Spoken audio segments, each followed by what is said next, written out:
ফায়দা আছে, যা যা আছে উপকার আছে, হালাল রিজিকের মধ্যে সেই যা যা তার চেয়েও উপকারিতা বেশি আছে।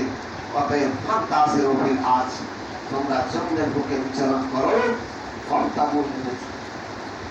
আল্লাহর রেজামন্দি হাসিলের জন্য হালাল রিজিক উপায় করে রিজিক অন্বেষণ করো।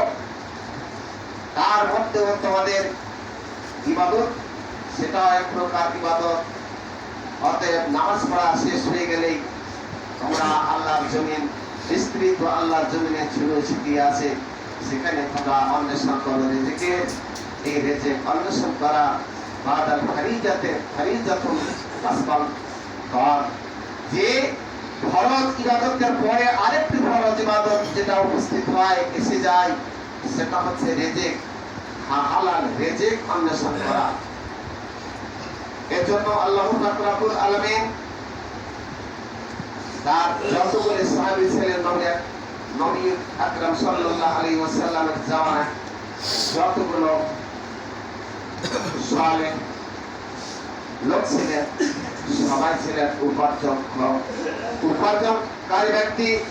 কেউ বসে থেকে অন্যের ঘাড়ে গলদীকরণ করতেন না, অন্যের বোঝানে চেপে থাকতেন না, সবাই উপার্জন করতেন। রাসূল সাল্লাল্লাহু আলাইহি ওয়াসাল্লাম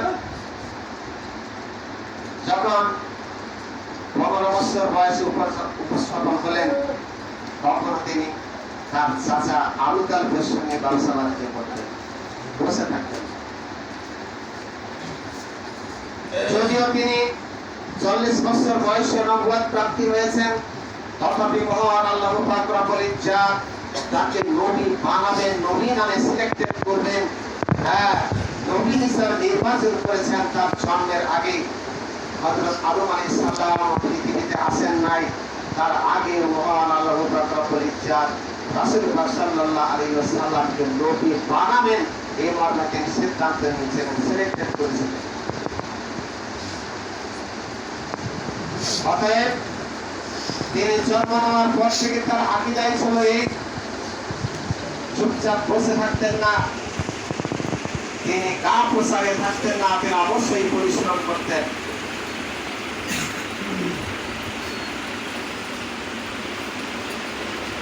তার জীবনী শুরু হয়েছে এমন একটি প্রাণী দিয়ে, যে প্রাণী পৃথিবীর বুকে সবচেয়ে বাজী প্রাণী ছাগল। এই ছাগল চড়া দিয়ে তার জীবন কর্মজীবন শুরু হয়েছে। অতএব আল্লাহ পাক রব্বুল ইজ্জাত মানুষকে হালাল রিজিক উপার্জন করা একটি ফরজ ইবাদত হিসেবে উল্লেখ করেছেন।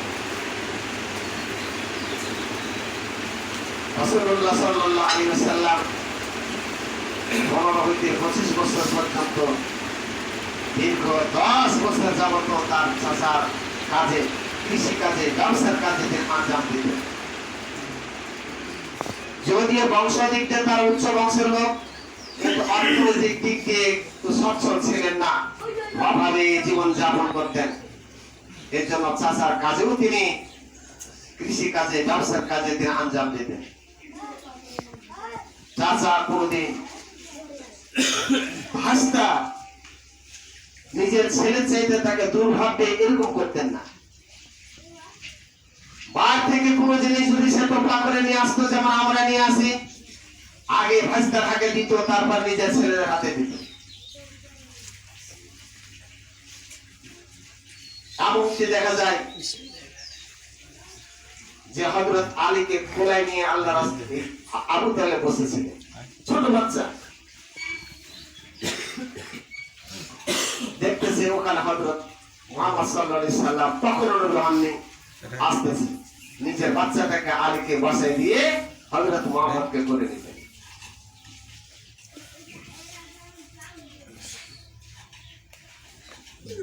অতএব তিনি শিক্ষা দিয়েছেন মানুষকে কি করে উপার্জন করতে হয়। দুনিয়ার জীবনে বেঁচে থাকার জন্য যেমন উপার্জন প্রয়োজন,